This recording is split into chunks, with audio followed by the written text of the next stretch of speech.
Hey, fellow managers and leaders. Thank you so much for joining us today for this fireside chat with Nir Eyal, best-selling author of Hooked and Indistractable. I am really honored to be having this conversation with Nir today. This is a topic that I'm really passionate about, and I hope that you get some really practical insights and tips to be more productive at work. Before we begin, don't forget to participate in the chat and share your favorite takeaways using the hashtag #IndistractableTeams for a chance to win one of 3 copies of Nir's book. So, without further ado, here's Nir Eyal on how to build indistractable teams. So, let's give our audience a little bit of context and talk about your background. I know you taught a course on product design at Stanford University, right? You are an expert in behavioral science. You published the famous book Hooked in 2014. And then in 2019, you published Indistractable, right? Where did this interest for, like behavioral science and productivity come from? Yeah, so I've always been fascinated by how our environments and specifically the products we use shape our behavior. I think if I really had to go back far enough, it probably started with the fact that I used to be clinically obese. Starting as a child, I really struggled with my weight, and I remember my mom taking me to the doctor's office and showing me on the chart, saying, "Okay, here's normal weight." Here's overweight and here's obese. Here's where you are. And I remember that being a very formative experience in my life because I felt like food controlled me at one point in my life. That it governed so much of what I did. Um, I'd be very embarrassed about my weight. And when I grew up in Florida, where what we would always do for fun is go to a pool somewhere. And I would always be the kid who would never take off their shirt because I didn't want anybody to see my rolls. And I think that experience actually was very formative to me because I wanted to know why it was that I couldn't control something that felt like was controlling me when it came to food. And so I think that's probably where it started. It was very fascinating to me. And then I remember, when I first learned about consumer psychology and all the tricks that companies will play on you to manipulate your behavior, that was also very interesting because it felt almost like magic or a fraud committed on us. And sometimes it is, right? Sometimes it is something that is a lie and oftentimes illegal. But a lot of times there are things that companies do that aren't really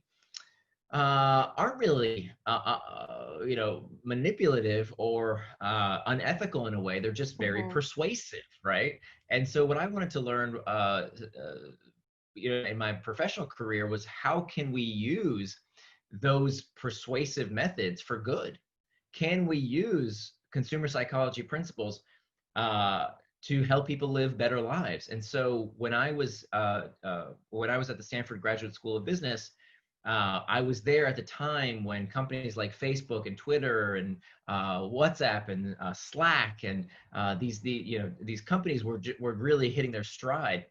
And I remember being amazed by how effective they were at changing user behavior and specifically forming new habits, because changing people's behavior is really hard. Yeah. And yet these companies were having seemingly such an easy time of getting people to do whatever they wanted them to do. And so that's where I really wanted to understand their secrets. I really wanted to dive into how do they do that? How is it that people are constantly checking their phones when, a few years ago, we didn't even have smartphones, right? How did companies do that? Yeah, it's fascinating. So that we could liberate those techniques, so that we could democratize them and that the rest of us in business could use them as well. That's so interesting. So this led you to write Hooked first, and then Indistractable is almost like the opposite of Hooked, right? Like how can we avoid getting distracted by these technologies that catch our attention so much? Yeah, so Hooked is really about how do we build good habits. So the idea with Hooked, I didn't teach Facebook and Google and Amazon how to use these techniques, or the gaming companies how to use these techniques. My book was published in 2014, and using these techniques for years. I wanted to explain to everybody else out there how these companies do what they do, not for their benefit, but for our benefit, right? Yeah. So that we can use, and that's exactly what's happened. So companies in pretty much every industry, from education, there's a company called Kahoot, the world's largest I love educational Kahoot. company. Yeah. We've used it. Yeah. So they actually just went public, and I was lucky enough to be an early investor because the CEO called me up several years ago and said, "Hey, I've got this idea for a product I'm building. We read your book, and we're going to use your book as the framework to design the user experience." And I said, "Wow, that's amazing. Can I invest?" And That's so, awesome. best investment I made in my life, thankfully. More financially successful than the book was this company that used the book. And that's amazing, right? That's a great example of a company that is building habits for good, right? We want kids to get hooked onto online On education. education. Yeah. Other companies like Fitbod, for example, is a company that helps people get into the habit of exercise. They use the hook model to get people hooked to physical activity. So there are all kinds of ways in pretty much every industry you can imagine to use the hook model for good. Now, the flip side is that if you know a lot about building good habits, actually Hmm. know a lot about how to break bad habits. And so that's why I wanted to write Indistractable, was really for myself, to be honest, that I found myself increasingly distracted, that I would say I would do one thing and somehow I would do everything but, right? Yeah. Whether it was at work, when I said, okay, I want to work on that big project, and somehow I'd check email or Slack channels or check the news or do everything but that thing I said I was going to do at work, or when I was with my daughter, and I would say I was going to spend time with her, and yet for some reason I would start checking my phone in the middle of being with my daughter, with friends, or with my health. Back to my lifelong struggle with Hmm. what I eat. I'd find myself again slipping into bad habits around saying I was going to eat right, and I wouldn't. Saying I was going to exercise, and I didn't. And so I really wanted to understand, why is it that we don't do what we say we're going to do? And wouldn't it be amazing if we had this superpower to simply follow through on everything we said we were going to do? Wouldn't that be amazing if you Yeah. simply did you should do? And so that's really the genesis for Indistractable. I really wrote it for myself using the same psychology that I've been studying for a decade to help all of us acquire this new superpower, what I call the skill of the century, which is to become indistractable. That's awesome. And what we want to do with this, interview is almost like help managers in our community help their teams become indestructible. So I wanted to ask you, before we jump into this topic of how to create and how to build indestructible teams, can you share the 4-step framework that you created after all those years of research? I know it starts with managing internal triggers, right? Exactly. So I think the best place to start to understand what distraction is to understand what distraction is not. Okay. So if you ask most people what is the opposite of distraction, they'll tell you it's focus. But that's not actually true. That's not exactly right. That the opposite of distraction is not focus. The opposite of distraction is traction. That if you look at the origin of both words, they both come from the same Latin root, trahare, which means to pull. So, and you'll also notice that both words, traction and distraction, come from end in the same 6 letters, A-C-T-I-O-N, that spells action. So traction, by definition, is any action that pulls you towards what you say you're going to do, pulls you towards your values, helps you become the kind of person you want to become. Those are acts of traction. The Mm-hmm. opposite of traction is distraction. Distraction is any action that pulls you away from what you plan to do, anything From that is your not values. aligned with your Yeah. values. Exactly, anything that pulls you away from what you plan to do with your time, and pulls you away from the person you want to become. So this is really important. This is a really important place to start, because I think what most people don't realize is that any action can be traction or distraction.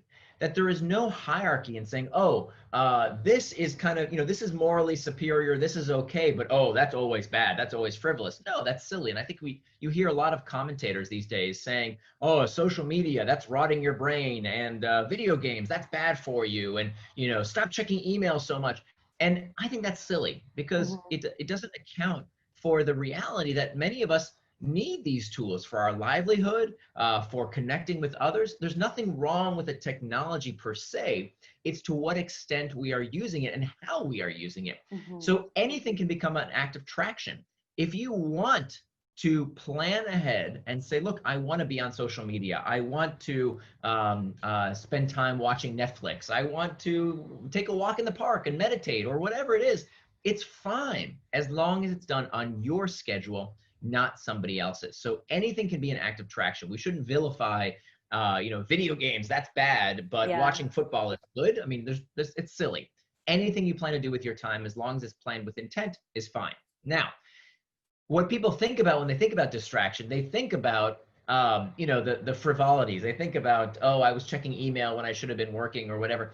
And I think that is actually the more pernicious form of distraction, is the distraction that you don't realize is a distraction.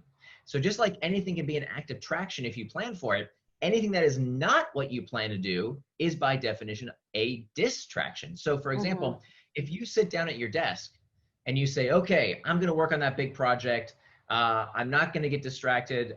Nothing's going to get in my way. I have to finish this thing that I've been procrastinating on.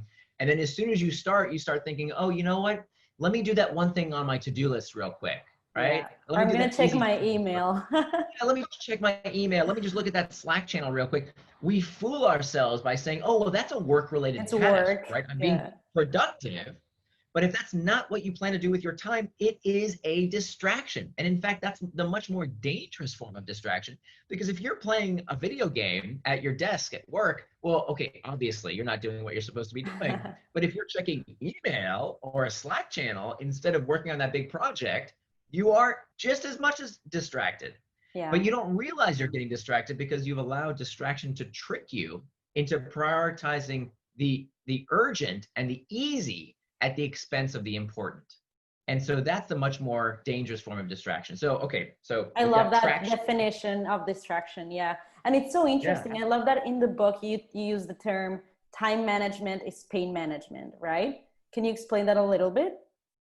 Sure. So now that we have traction and distraction, we need to ask what prompts us to traction or distraction, right? Remember, both words end in the word action. So what sends us down these paths?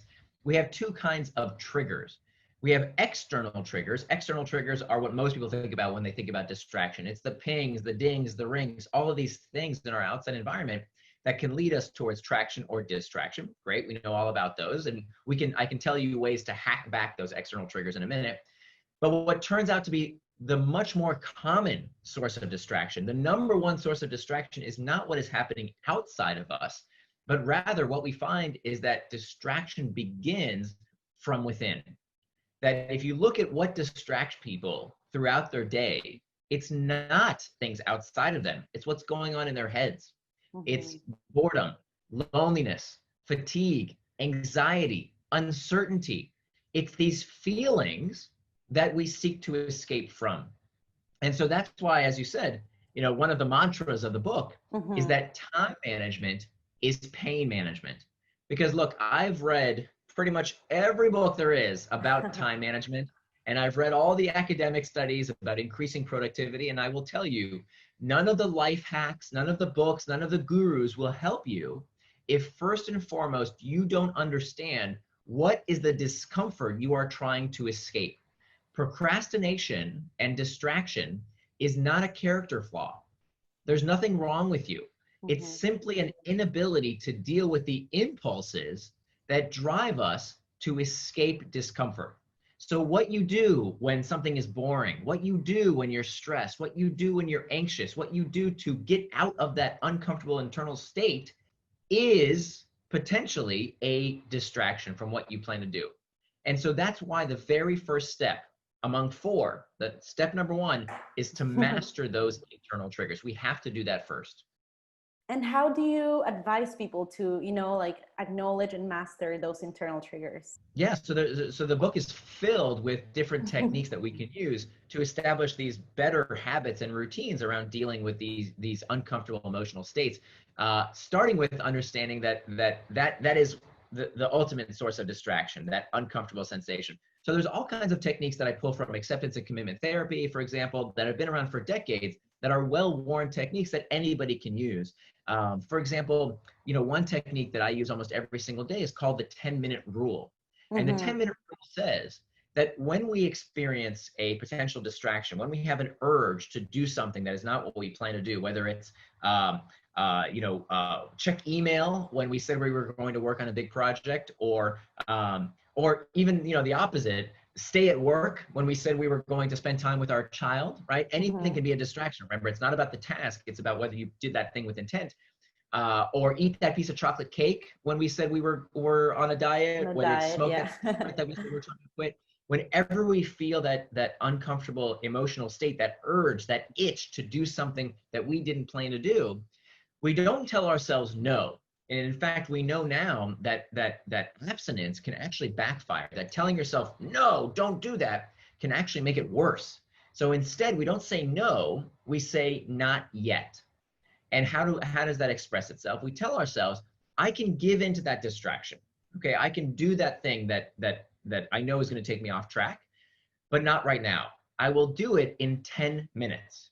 And for those 10 minutes, what you do is you do what's called surfing the urge. Because these urges, these sensations, these uncomfortable feelings, they feel like they're going to last forever in the moment, but of course they never do. They're like waves. They crest and then they subside. So if you can outlast that emotional peak, you can overcome it. So what does this look like? So many times, I write every day. Writing is hard work. It never gets easier. Yeah. I've been doing it now for years. I've written 2 bestsellers and countless articles. It's always hard. And I'm filled with these internal triggers of, oh, this is really difficult. This is kind of boring. Is anybody going to read it? Is this any good? Is it going to lead anywhere? And all I want to do is go like check the news or email or do something else other than the thing I said I was going to do. And so here's what I'll do instead. I'll take out my phone. I'll say, set a timer for 10 minutes. I'll put my phone down. And my job is to either get back to that task at hand, get back to whatever it is I said I was going to do, or sit with that sensation.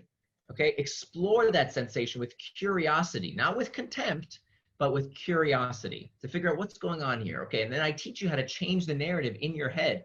Part of the problem is that so many of us, we are so mean to ourselves, right? When we get distracted, when we get off track, we say things like, I always do this. I'm so distractible. I have such a short attention span. I have an addictive personality. Yeah. We beat ourselves up. And if we talk to other people the way we would talk to ourselves, nobody would be our friend. No. And yet we talk to ourselves this way all the time, and it's not helpful.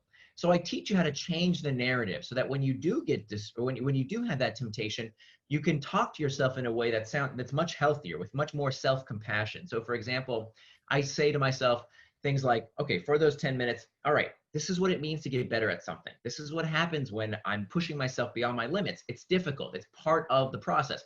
So I teach you how to have this script so that you can surf that urge. And what's amazing, in just 10 minutes of surfing that urge, what you will find is 9 times out of 10, that urge, that itch to check the email or eat the chocolate cake or smoke the cigarette, 9 times out of 10 will have crested and subsided. And now you're more powerful than that urge. You've overcome it. And that's just one of dozens of techniques. Yeah, I think that's so relevant nowadays, especially like as more and more people are working remotely, right? During the current pandemic. I think there are so many distractions at home, and so many of us weren't used to working remotely. And I think this is a great technique to use, especially when you work remotely. That's awesome. Oh, that's true. And especially, what's happened now is that the world is full of so many more internal triggers, right? If we thought the world was distracting before COVID, now we have extra anxiety and stress and uncertainty and, so many more internal triggers than before, that I think for many people, we are looking for escape, right? Whether that escape is by constantly checking the news, constantly scrolling Twitter. For some people, it's drinking more than they would like to. There's all kinds of ways to escape our own heads. And so if we don't understand that we are doing these things, these destructive acts, these self-sabotaging behaviors because of our inability to deal with emotional discomfort, we'll just keep doing them and doing them. I love that. I love that 10-minute rule too. I'm going to start using it. So I know the second step in the framework is to plan out your time, right? Yeah. So we talked earlier about traction and distraction. We have internal triggers and external triggers. So we basically work around those 4 points, kind of like the 4 points on a compass. So step number 1 is mastering the internal triggers. Step number 2 is to make time for traction. Now, what does this mean? So we know that 2/3 of Americans don't keep any sort of a calendar. And so this is crazy. That to me was mind blowing. When I read it in your book, I couldn't believe it, but yeah, it's true. It's true. 2/3 of Americans don't keep any sort of a calendar. And even the 1/3 who do, most of them don't keep it correctly. Because what's happening is that, you cannot call something a distraction unless you know what it distracted you from. Let me say that again. This is very important. You can't call something a distraction unless you know what it distracted you from. So, many people complain about, oh, I have so much to do and I can't get everything done, and my boss distracted me and my kids distracted me, and did you see what happened in the news? Everything is so different, everything is distracting me. But then when you say, okay, but what did you plan to do with your time? They say, oh yeah, but look at my to-do list. I have 100 things on my to-do list that I didn't get done. That wasn't the question, right? We can talk about in a minute why to-do lists and running your life based on a to-do list is horrible, right? It's a terrible way to run your day. We can talk about that in a minute. Yeah. But the point here is that if you don't have time on your calendar to live out your values, to do what it is you said you're going to do, if you don't plan your day, somebody's going to plan it for you. And there are so many people out in the world today that have an incentive to get you to spend your time the way they want. Whether it's your boss, whether it's your kids, whether it's the news media, whether it's social media, people monetize your time and attention. There's a reason we call it paying attention. We don't give attention, we pay attention, just like we pay with dollars and cents. And so you wouldn't stand on the corner and say, hey, free money, who wants free money? Take my free money. Yeah. We shouldn't do that with our time either. And so what this involves is a technique called time boxing, where we're planning out our day based on our values. And I tell you how to take your values, whatever they are. By the way, I don't tell you what you should do with your time. If you want to play video games all day, that's fine. That's important to you, yeah. If that's what you decide to do with your time, wonderful. What I want to help you do is to make the time in your day for whatever it is you want to do with it. So whether it's taking care of yourself, your relationships, and your work, I show you exactly how to make time for those things in your day so that you can dump your to-do list. Most people, they wake up in the morning, they look at their to-do list, and that's what guides their day. Yeah. And the reason that practice is so harmful and overwhelming too. What's that? And it's so overwhelming, like looking at a to-do list. Exactly. Here's the thing with to-do lists. I used to keep a to-do list in my day. By the way, it's not that keeping a list of things you need to accomplish is necessarily a bad thing. Mm-hmm. It's that you don't want to run your day based on that. If you wake up in the morning and say, what do I do today? Let me look at my to-do list. You are destroying your productivity because nobody ever finishes the to-do list, right? I used to keep a to-do list for years, and I would never finish everything on my list, right? And every day my to-do list would fail me, or I would fail my to-do list. And it's almost like, if you go to the store and you buy yourself a new phone, and every day the operating system of your phone crashes. Eventually, wouldn't you say, hey, you know what? I should probably take this phone back. It's broken. And yet this stupid technique of keeping a to-do list and running our life based on our to-do list crashes every day. We don't do everything on our to-do list. And yet we keep using it day after day after day like idiots. And so a much better technique is to use what we call a time boxing. And I'll actually give you a link that you can share with people watching. Perfect. I built this free tool. It's completely free. Anybody can use it. You don't have to sign up for anything. It's on my blog, nirfar.com/schedule-maker.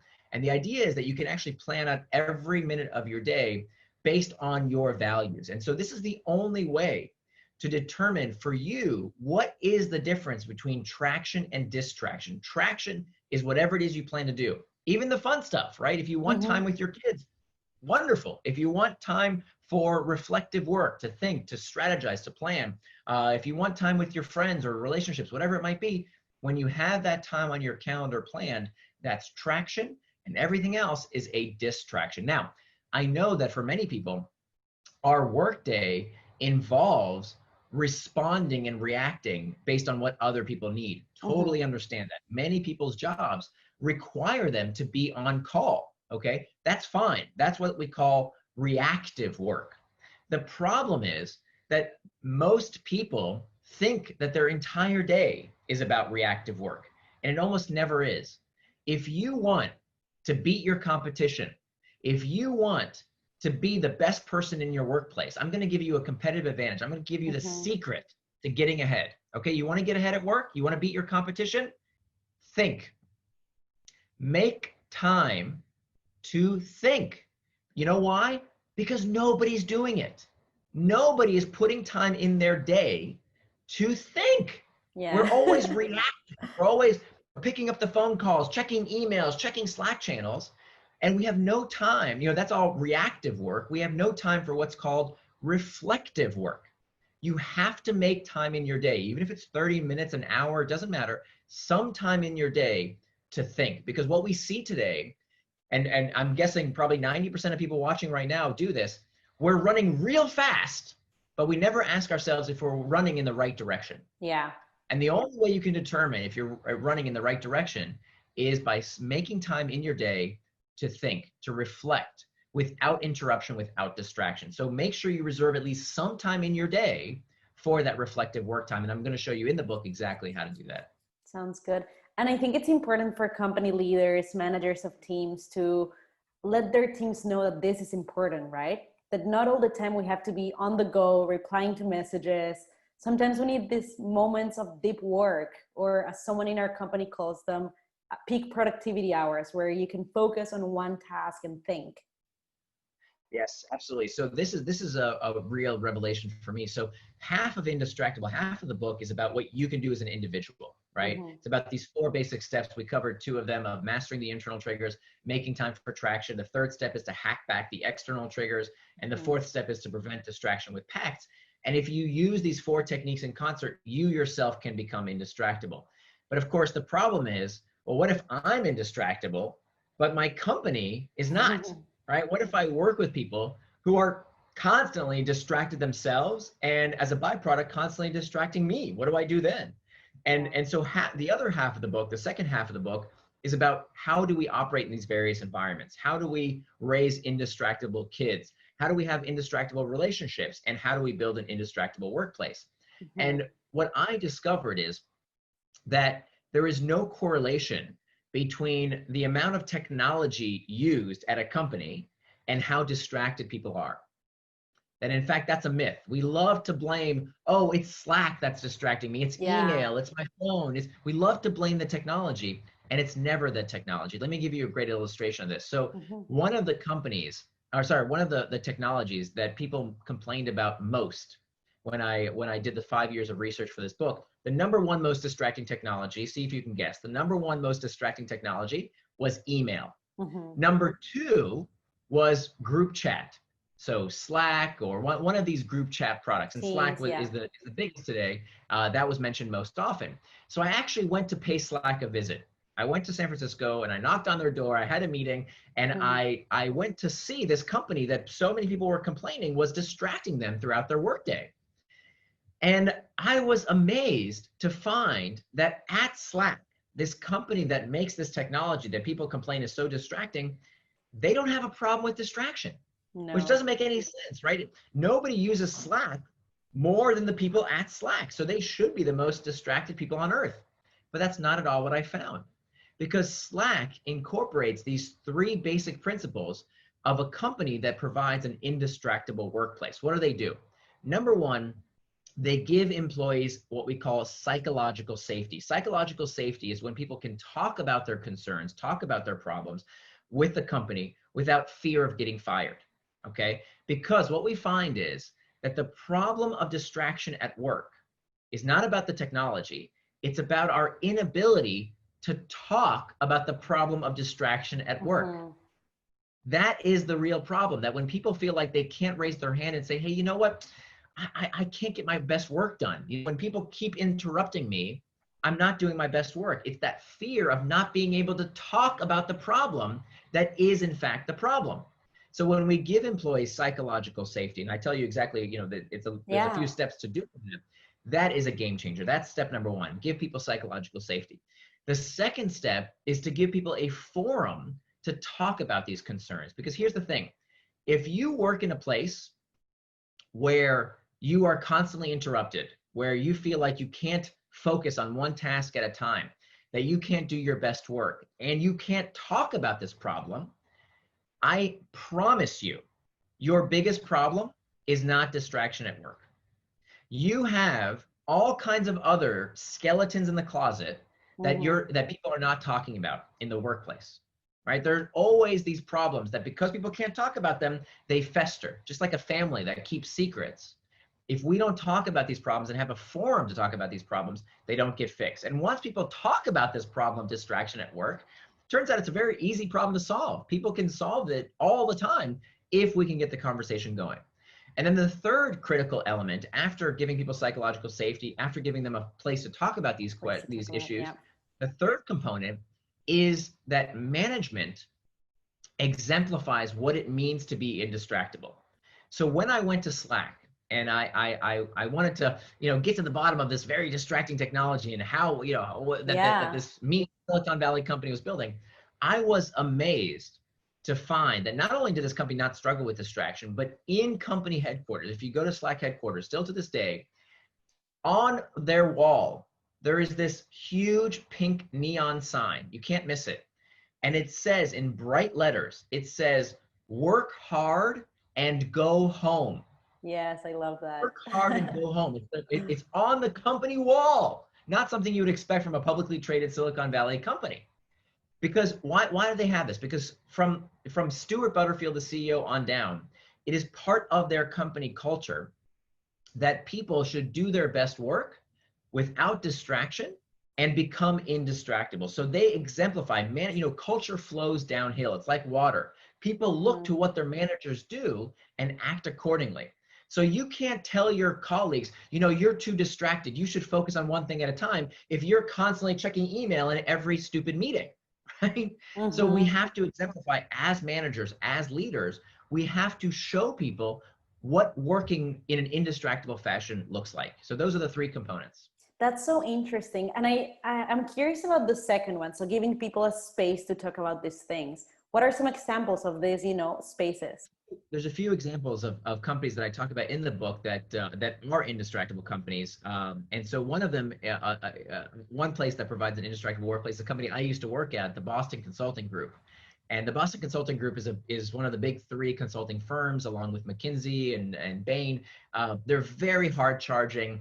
When I used to work there in 2001, it was a very distracted work culture. And this was way before the iPhone. We still had BlackBerries back then. And so what Boston Consulting Group did was to completely reform their culture by giving people one, psychological safety to talk about this problem. And then they started having these regular meetings. They were called PTO, predictable time off.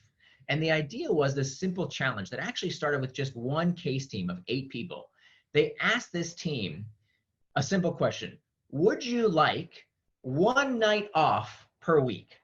1 night off per week. Would you like that? Would you like 1 night off to go to your kid's basketball game or have dinner with your spouse or go to the gym or do whatever it is so that you will not be interrupted? Even if you want to work, right? That's fine. But 1 night off per week where we won't be interrupting you. We promise not to interrupt you. Would you like that? Everybody said, oh, yes, yes, yes. That would be fantastic. And then they said, well, how can we do that? And everybody said, all the consultants says, oh, we can't do that. We're a distributed workforce. We're in the client services business. Oh, our big boss says we can't do it. They came up with every excuse in the book about why they couldn't do it. And then they said, okay, well, how about this? Don't think about this as something that you're going to do. Think about this as something that you're going to do for one of your clients. Let's say, Boston Consulting Group, they consult for Delta Airlines and IBM. They consult for the biggest companies in the world. Imagine one of these companies came to you and said, this is something we want to do for our employees. How do we do this? I said, okay, how can we do this?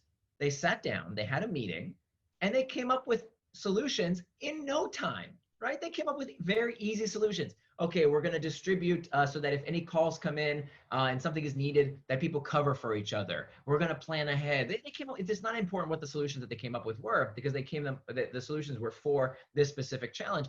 But the point was, is as soon as they started having these discussions about how to give people predictable time off, people do what they always do in business. They solve problems. And this was just another problem that they could solve.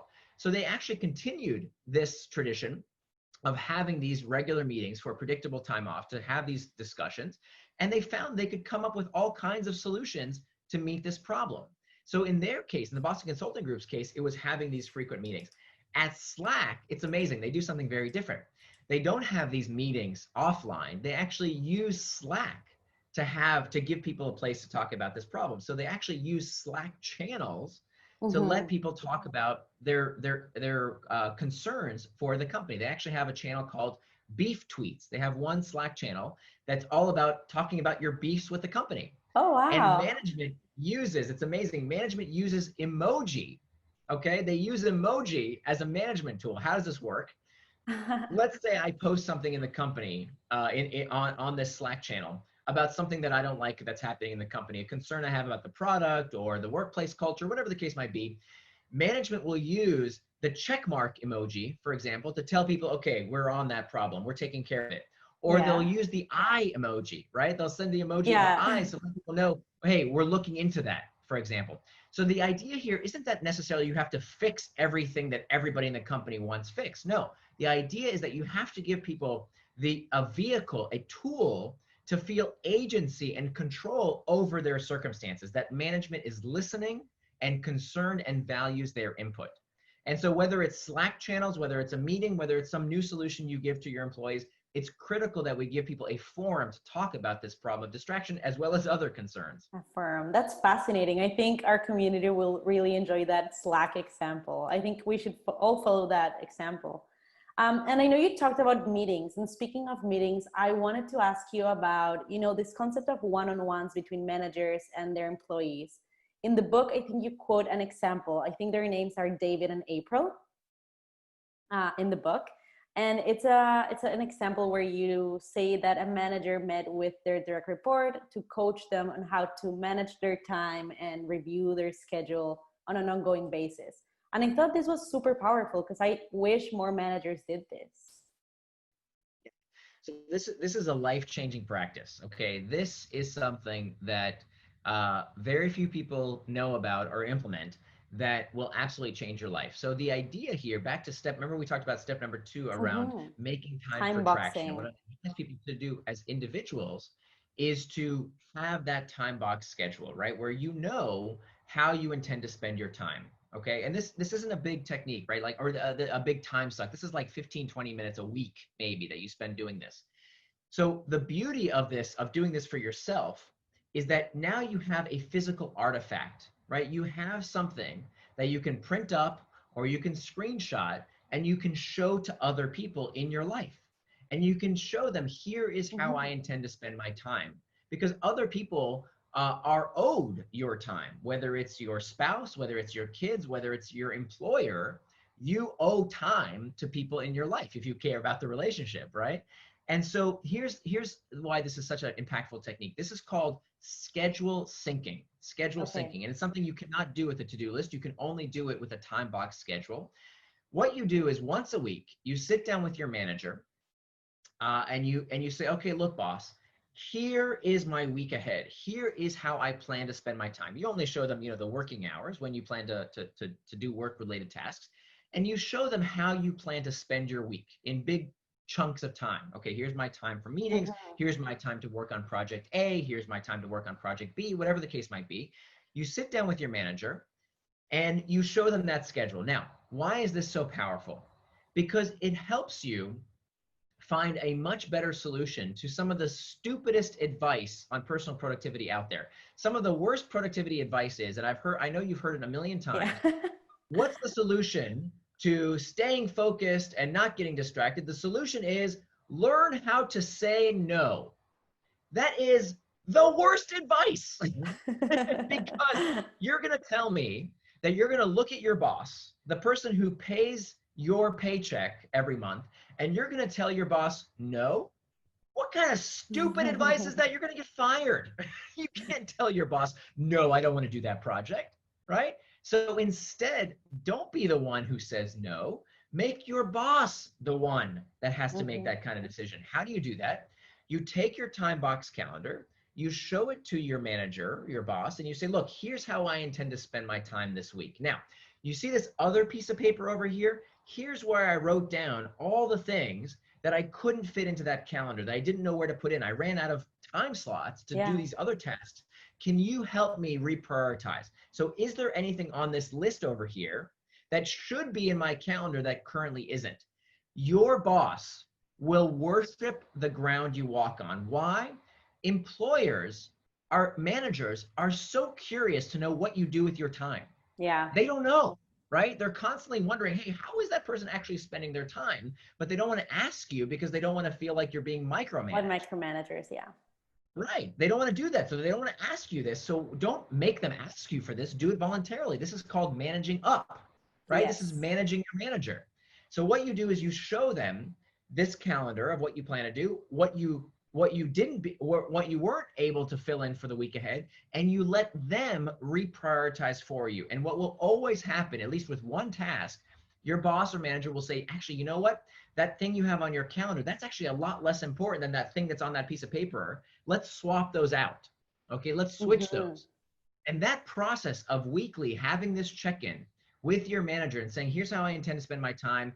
Can we do a quick schedule sync? It takes 15 minutes a week and it will completely change your work life. Yeah, it's such a great way to make sure that you're working on the right things, right? And like you said, you're managing up. That's so important if you want to advance in your career. And I thought it was such a great tip from the book. There's another part of the book, specifically in chapter 26, where you talk about the modern workplace and how it's so full of distractions. And so many teams are overwhelmed with notifications and email and all this, constant distractions that we face nowadays. I wanted to maybe have some practical tips for managers to share with their teams to, like manage this notification overload. Sure. Yes, there's several things. So in the third section of the book, there's this. It's called hacking back external Mm-hmm. triggers. So this is where we get into the nitty gritty of the pings, the dings, the rings, all of these things that can distract us. And it turns out actually the number one source of distraction, at least before Corona, was not the notifications on our phone or our computers or emails.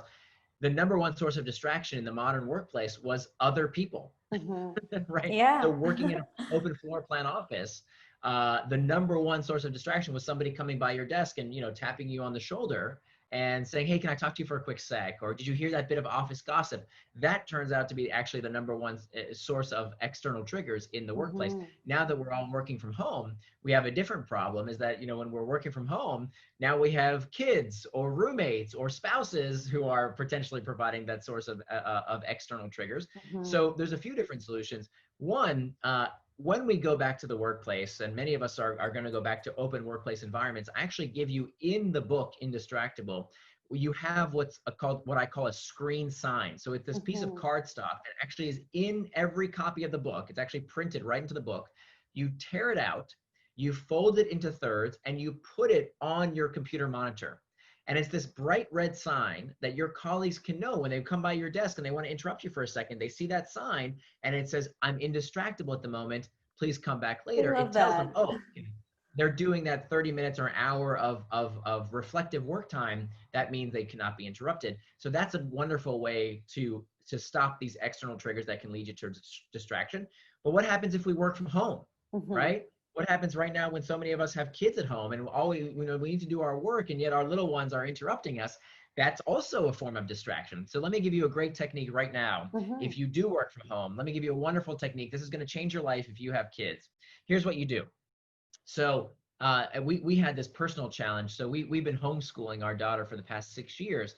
And when she was today she's 12 years old, but when she was younger, she would interrupt us while we were trying to do our work. My wife and I also work from home, and she didn't understand. Like, she couldn't tell the difference between when we were working and when she could interrupt us, because if I'm on my computer working versus if I'm on my computer just browsing the internet, she doesn't know. It looks the same to her. So we had to find a way to send an external signal, to send some kind of message to her that, oh, this time is time when we can't be interrupted. So here's what we did. Here's what you can do. If you have little ones at home and you find that they might interrupt you, here's what I want you to do. Go around your house and find the silliest hat you have. Find the silliest hat you have. Okay, here's mine.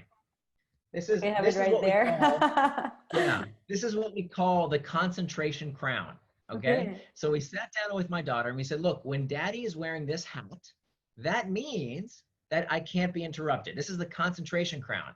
And so she knows if she sees me with this hat, that means that I can't be interrupted right now. that's So I've essentially awesome. interrupted the interruption. So every time she sees me with this hat, my wife has one as well, a different hat. It's a very clear signal that I can't be bothered at the moment, but she knows, okay, because we have a time box schedule, she knows, oh, the right time to come in is later on in the day. That's when daddy's going to have time for me. That's So great. this simple practice of using a concentration crown is really a life changer. By the way, not only does it work with kids, it works really well with spouses as well. Yeah, I'm sure. But yeah, that's such a great technique. And it has worked for you if you've been doing it for 6 years. And what I'm Yeah, thinking right amazing. now is for people who work remotely and want to let their coworkers know that they don't want to get distracted, I'm guessing that, for example, setting a Slack status could be like a good method, right? Saying like, I'm indistractable right now. Absolutely right. So you can do that in Slack. There's several technologies that allow you to do something similar where you can let people know that's your indistractable work time. It's another benefit of having a time box calendar and doing that schedule syncing we talked about earlier. Then Mhm. your boss knows, oh, okay, Nir needs from 8 to 9 a.m. That's his focused work time. That's when he's not to be interrupted. Any other time in the day, okay, fine, you can interrupt me. But as long as they know what time in your day is that time reserved for doing distraction-free work, that's another benefit of keeping that time box calendar and That's sharing it with awesome. others, doing that schedule sync process. Near. So I know we're almost running out of time, but I have two more questions for you. The first one is I'm really curious to know your thoughts on email, like how most people use email and what the best practices are to, like when are the best times to check your email? Should you be checking it maybe once a day or more? What are your thoughts on So email is terrible, at least the way most people use email. Most people hate email's guts because it's something we don't want to have to do. It's something that is a burden on us. It's something that unfortunately, when we don't want to do one project, we can always go into email and it makes us Go feel and like we're check our being email, productive. yes. Yeah, exactly. And so it can be a huge source of distraction. So there's a whole chapter in the book about what to do about email. But thankfully, it is something that we can overcome. And so there's a few things we can do, starting with understanding where do we waste time on email. So wasted time on email is not in the checking of email. It's not even in the replying of email. Where we waste time on email is on the rechecking of email. It looks Mhm. like this. It's, oh, I got that email. Okay, what does it say? All right, good. Let me put it away. And then 30, 40 minutes later, oh yeah, what does that email say? Let me check it again. Okay, put it away. And then on average, we're touching every email maybe 5, 6 times. Mhm. That's a huge waste of time. So instead, what we want to do is every email we touch twice. The first time we touch that email, we open it and we read it to figure out the only important thing. The only important thing about reading the email the first time is when does it need a reply? How urgent is that email? Okay. And then what we're going to do is we're going to label that email not by the subject matter. That's irrelevant. We label it by when it needs a reply. And so for Mhm. the technique I talk about in the book is we're going to label it with one of two labels. Either if it is an urgent email, we're going to label it with tonight or today, Mhm. whenever you check your email according to your time box calendar. So let's say you label it today. That's going to be about 20% on average of your email inbox. The other 80% is going to be emails that either never need a reply, in which case you just delete them. You don't label, you just delete or Mhm. archive them. And then the rest are going to be emails that do need a reply, but not today. They can wait sometime this week. And so we label it this week. And then because we have a time box calendar, we have time in our calendar, in our schedule, to check only the urgent emails, only the ones that need a reply today. And then Mhm. we have a big old time block later on in the week to reply to those ones that require a reply later on in the week. And you say, well, where am I saving time? How does that benefit me? Aren't I just kicking the can to check my email, to reply to emails later on? Here's where the magic happens, Mhm. okay? The magic happens by the fact that most people don't do this, and they reply to whatever email is easy to return, right? They reply to the emails that require a quick response, right? That's what we reply back to, Yeah. but we don't realize that if you want to receive fewer emails, you have to send fewer emails.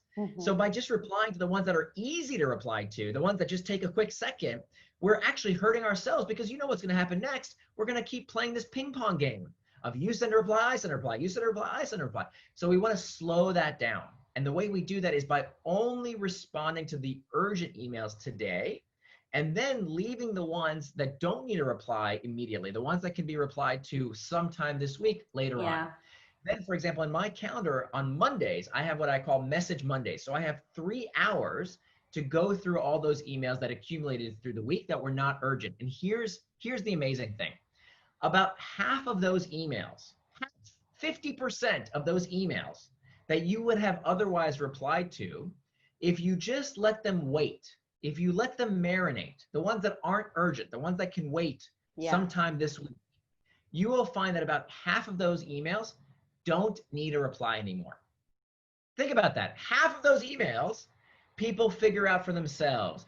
They get crushed under the weight of some other priority. They were, somebody else figured out the problem for them. And you didn't even need to reply to them. Whereas if you didn't use this technique, you would have just been replying. So that's one technique. There's a few others I describe in the book, but that's a very high impact technique of labeling your emails based on when they need to reply, having that time on your calendar for the daily emails. And by the way, if you're the kind of person who needs to check email frequently, no problem. You can put 3 or 4 time blocks in your calendar for when you check email. That's up to you, but you, again, want to do that with intent. You don't want to check email whenever you're feeling lonely or bored or don't know what to do with your time. You want to check it on a schedule. That's such an important mindset to have. That's a really good technique. And then my other question before we run out of time was more about culture. Like you talked a little bit about how companies can become indistractable. And you did talk about psychological safety and all these other great strategies. But I was going to ask you, I'm really curious to know your opinion on who do you think should champion this at a company? Like, is it the CEO? Is it the head of HR? If you are an executive at a company, who would be almost like in charge of creating this indistractable culture? Everybody who can is the answer. Everyone who can. So if the CEO can get on board and reads Indistractable, fantastic. That's wonderful. If the HR department does, great. Even if they don't, we can affect change from anywhere in the organization simply by becoming indistractable yourself, right? Describing yourself as indistractable, adopting these practices. You are setting an example for others. We don't need the CEO to do anything for us to keep a time box calendar and to start doing this schedule syncing process with our colleagues. We don't need the CEO's approval to start using this screen sign or to start using technology in this way that allows us time to focus and think. What you will actually find, and here's what I've heard many times from people who have read the book and implemented these practices, is that their colleagues and managers start saying, hey, how come you're getting so much done? Like, what's going on? What are you doing differently? Like, what did you start doing now? And so they start getting curious about it and they learn, oh, okay, well, how does that work? Tell me more. The good news is you don't have to teach them, tactic for tactic. You can say, here, just borrow my copy of the book. And they can learn these tactics. I love that you say that. Yeah. I'm just gonna say, I love that you say that, because the reason I ask this question is because I know that everyone has the power to create an indistractable culture. And it's almost like it has a ripple effect, right? When one person starts doing it, maybe someone in the leadership team at your company will notice that you're doing this and then implement it across the company or teach the entire company. But I know it's so powerful that you say that it can start from like one person. Absolutely. Just setting that example. And look, I'll be completely transparent here. Not every company will change. There will be some companies run by morons who don't realize how important it is to give people the time to think and focus in their day. There will be people like that. And you know what? The people who do their best work will get burned out and leave those companies eventually. The best people will go elsewhere. But there are many, many companies out there that are run by very competent leadership who just hasn't learned about the importance of working without distraction. I think we all have a sense, we all know that we can't do our best work if we're constantly interrupted by things. And so management doesn't like this either, right? Like the CEO of your company also probably wants to spend time with their family. They also want time to work without constant distraction. And so what you'll find is that typically people will be very receptive, but not always. Some people haven't gotten the message and think that, to do your best work, you have to constantly be connected and always on. Typically what's going on with those folks is that they are running away from something, right? The people who feel like they always have to be on, those are the people who don't want to face other things in their life, right? They're dealing with internal triggers elsewhere and they're escaping those things through their work. And those are typically people who have some other issues going on that maybe you don't want to work with. So I would say affect change where you can, right? Personally is the first place to start. Set the example of being indistractable yourself. And this is how we affect change throughout our companies and hopefully throughout the world. That's fascinating, Nir. Thank you so much for all these great tips. I know our community will benefit so much from them. And before we finish this AMA, I wanted to ask you, where can our community find you? Where can they get your books? Where can they learn more about you and your work? Yeah, thank you so much. So my blog is at nirandfar.com. Nir is spelled like my first name, so that's N-I-R and far.com. And if you go to nirandfar.com, actually there's an 80-page complimentary workbook that we couldn't fit into the final edition of the book. It got too long. So everyone can get that. It's completely free. It's a great guide to help get you started on this journey to becoming indistractable. Whether you buy the book or not, doesn't matter. That's at nirandfar.com. And if you would like to check out the book, it's called Indistractable. And it's at indistractable.com. It's I-N, the word distract, A-B-L-E, indistractable.com. It's such a great book. It honestly has changed my perspective and my mindset. And after this talk, I'm going to go implement all those email techniques. I'm going to become indistractable for sure. Awesome. Thank you so much. Okay, Nir, thank you so much for your time. And we hope to see you again soon.